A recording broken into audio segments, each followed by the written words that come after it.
ইনি আলোচিত টিকটকার ও content creator প্রিয়া খান।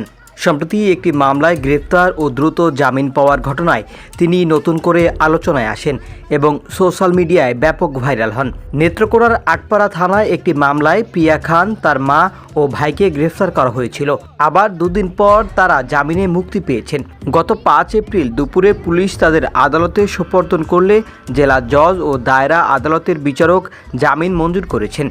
এর আগে গত 1 এপ্রিল তমা আক্তার নামে এক নারী বাদী হয়ে প্রিয়া খান ও তার পরিবারের বিরুদ্ধে বাড়িতে অনধিকার প্রবেশ, মারধর, চুরি ও হুমকির অভিযোগে মামলা দায়ের করেন।